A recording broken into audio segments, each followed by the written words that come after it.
All right, so we got a welding regulator here. This came off of a nitrogen bottle. I've never actually had one of these apart, so I think it'd be kind of interesting to see what's going on inside here.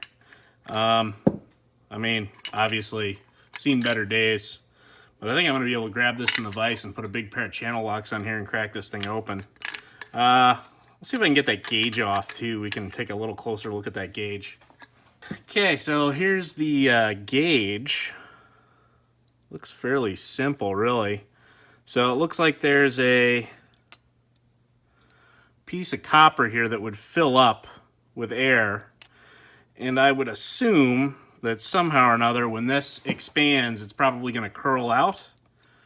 And obviously, it's dickered.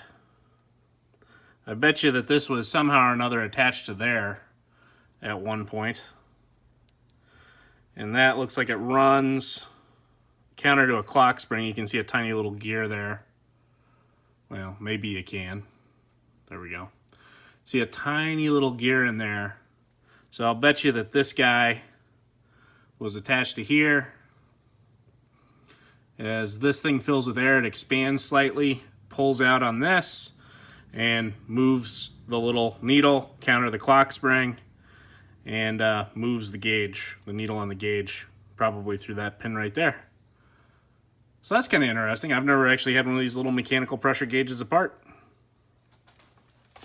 All right, so that actually broke loose shockingly easy. All right, so this guy goes through there. Yeah, obviously this has seen better days. Got a big beefy die spring here, which faces on this. Holy cow, it just keeps on going.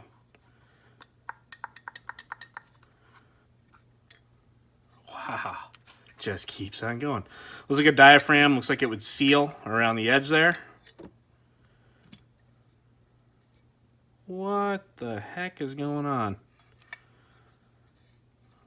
All right, another seal around the edge here.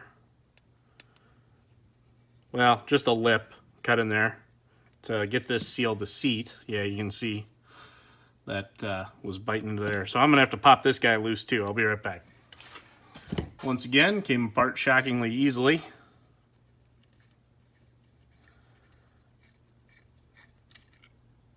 Huh.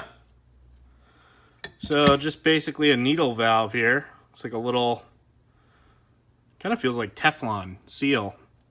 You can see obviously this had nitrogen in it, not a stitch of corrosion anywhere to be seen inside the valve. So it looks like this is just a needle valve that sits down in the bottom there.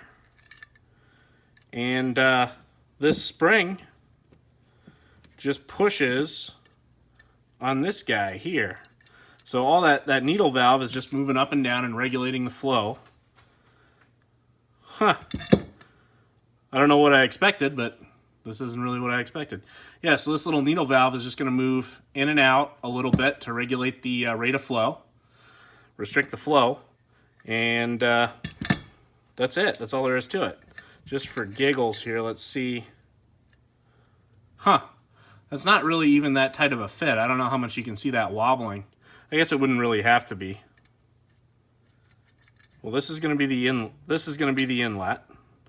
So the air is coming in through this journal here, being regulated by this needle valve, and then coming out through here. And I'm guessing that this is a pressure relief valve of some sort. I'll see if I can break this guy loose too.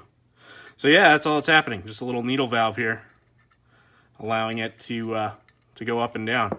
All right, so this is, I believe, the pressure relief valve. So all that's happening here, another die spring, right? So when this thing and this surface seats on that little O-ring in there, right? And this went into the manifold.